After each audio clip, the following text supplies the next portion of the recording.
नमस्कार। जैसा कि मैंने कल के अध्याय में बताया था कि अर्जुन को जयद्रथ की ओर आता देख के सभी वीर योद्धा घबरा गए थे और दुर्योधन को अर्जुन का पीछा करते देखकर पांडवों की सेना शत्रुओं पर जोर से टूट पड़ी। धृष्टद्युम्न ने सोचा कि यदि द्रोणाचार्य भी जयद्रथ की रक्षा करने के लिए चले गए तो अनर्थ हो जाएगा। अतः द्रोणाचार्य को रोके रखने के लिए धृष्टद्युम्न लगातार उन पर हमला करते रहे, जिससे कि कौरवों की सेना 3 भागों में बट गई और कमज़ोर पड़ गई। तभी अनायास धृष्टद्युम्न द्रोणाचार्य के रथ पर चढ़ गया और पागलों की तरह उन पर वार करने लगा। खूब वार किया। धृष्टद्युम्न द्वारा द्रोणाचार्य पर हमला जारी रखने के कारण वे क्रोधित हो गए और उन्होंने उस पर एक तेज बाण चला दिया।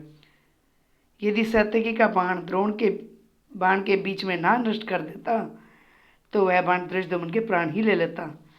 सात्यकी द्वारा बाण को रोक लेने के कारण द्रोणाचार्य का ध्यान उसी की तरफ चला गया। इसी दौरान पांचाल सेना के रथ सवार वीर धृष्टद्युम्न को वहां से हटाकर अपने साथ ले गए, किंतु सात्यकी भी पांडव सेना का महाचतुर योद्धा था। जब उसने द्रोण को अपनी ओर झपटते हुए देखा तो स्वयं भी वह उनकी ओर झपट पड़ा और काफ़ी देर तक दोनों में युद्ध होता रहा। तभी युधिष्ठिर को मालूम पड़ा कि सात्यकी संकट में है, तो उन्होंने अपने आसपास खड़े वीरों से कहा कि पांडव सेना के कुशल योद्धा व सच्चे वीर सात्यकी को द्रोण के बाण विचलित और पीड़ित कर रहे हैं। चलो हम सब मिलकर उसकी मदद करें। इसके पश्चात युधिष्ठिर ने धृष्टद्युम्न से कहा, आपको अभी जाकर द्रोणाचार्य पर हमला कर देना चाहिए, कहीं ऐसा न हो कि उनके हाथ से सात्यकी मारा जाए। यह कहकर युधिष्ठिर ने द्रोणाचार्य पर आक्रमण करने के लिए धृष्टद्युम्न के साथ एक विशाल सेना भेज दी। तभी बड़ी मुश्किल से सात्यकी को द्रोणाचार्य के फंदे से बचाया जा सका। उसी वक्त युधिष्ठिर ने श्री कृष्ण के पांचजन्य की ध्वनि को सुना।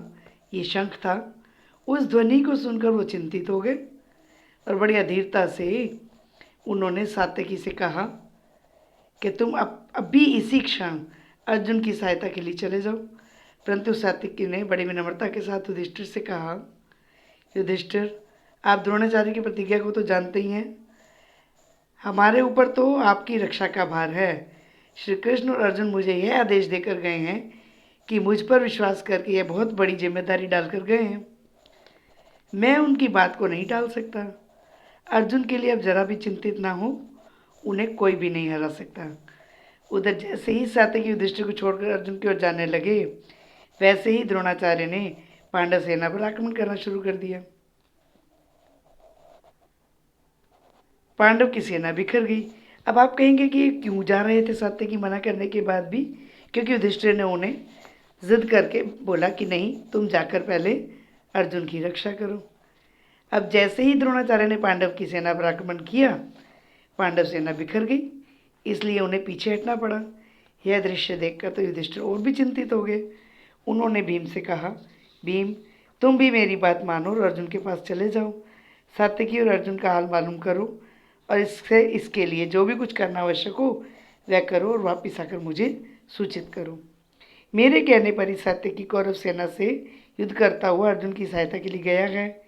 यदि तुम उनको सकुशल पाओ तो सिंहनाद कर देना। इससे मैं समझ जाऊंगा कि सब कुशल है। भीम ने युधिष्ठिर की बात का विरोध नहीं किया, परंतु उसने धृष्टद्युम्न से कहा, आप द्रोणाचार्य के इस इरादे से तो भली भांति परिचित ही हैं कि किसी भी तरह भ्राता युधिष्ठिर को जीवित पकड़ने का प्रण उन्होंने किया हुआ है। राजा की रक्षा करना हमारा पहला कर्तव्य है, परंतु जब वह स्वयं ही मुझे अर्जुन के पास जाने की आज्ञा दे रहे हैं तो उसका पालन करना भी मेरा धर्म है। इसलिए मैं आपके भरोसे भ्राता युधिष्ठिर को छोड़कर जा रहा हूँ। आप उनकी अच्छे से रक्षा कीजिएगा। धृष्टद्युम्न ने भीम को आश्वासन दिया कि तुम निश्चित होकर जाओ और चिंता मत करो। भीम अपने मार्ग में आए सभी सैन्य दलों को मुकाबला करते हुए, न मारते गिराते हुए वहां पहुंचा जहां अर्जुन जयद्रथ की सेना से युद्ध कर रहा था। भीम ने जब अर्जुन को सुरक्षित देखा तो उसने सिंहनाद कर दिया। भीम का सिंहनाद सुनकर श्री कृष्ण और अर्जुन प्रसन्नता से उछल पड़े और उन्होंने भी बदले में सीनाद कर दिया। इन सेनादों को सुनते ही युधिष्ठिर बहुत प्रसन्न हो गए। उन्होंने मन ही मन अर्जुन को आशीष दिया। वो सोचने लगे कि सूर्यास्त से पहले अर्जुन की प्रतिज्ञा पूरी हो जाए। इधर युधिष्ठिर अपने मन में शांति स्थापित करने की कामना कर रहे थे। उधर मोर्चे पर भीम, सात्विक और अर्जुन का जयद्रथ की सेना के साथ भीषण युद्ध हो रहा था। थोड़ी ही देर में दुर्योधन भी वहां पहुंच गया और अर्जुन और जयद्रथ का युद्ध तो हो ही रहा था, किंतु कुछ ही देर में वह पूरी तरह हार गया और युद्ध भूमि छोड़कर भाग खड़ा हुआ। द्रोणाचार्य ने दुर्योधन से कहा, बेटा दुर्योधन, तुम हिम्मत मत हारो और जयद्रथ की मदद को जाओ और जो कुछ करना जरूरी हो वह करो। इस प्रकार द्रोण के कहने पर दुर्योधन कुछ सेना लेकर फिर से लड़ाई के मोर्चे पर पहुंच गया, जहाँ अर्जुन और जयद्रथ में संग्राम हो रहा था। उस दिन भीम और कर्ण के बीच भी युद्ध हो रहा था। दोनों का युद्ध एक रोमांचकारी घटना के रूप में वर्णित है। पूरे हर कथाओं में इसके बारे में बहुत अच्छे से वर्णन किया हुआ है। भीम उत्तेजित और उग्र दिखाई दे रहे थे, पर कर्ण को कुछ भी जो करता धैर्य और अवस्था के साथ शांति से करता, क्योंकि अर्जुन धीर व्यक्ति थे। भीम को तो जरा सा भी अपमान असह्य हो जाता था। दोनों ही महान योद्धा थे। दोनों आपस में खूब भीषण युद्ध कर रहे थे। अब क्या हुआ, युद्ध करने के लिए भीम को पिछले उन घोर अपमानों, अत्याचारों, मुसीबतों का स्मरण हुआ जो उसे व उसके भाइयों के साथ जो उन द्रौपदी को भी पहुंचा था दुख। वह प्राणों का मोह त्याग कर लड़ने लगा। इस पर कर्ण और भीम के बीच में बहुत भीषण युद्ध हो रहा था। भीम का रण और धनुष भी टूट गया, किंतु भीम निराश नहीं हुआ। अब उसे और क्रोध आ गया और वह उछलकर कर्ण के रथ पर कूद गया।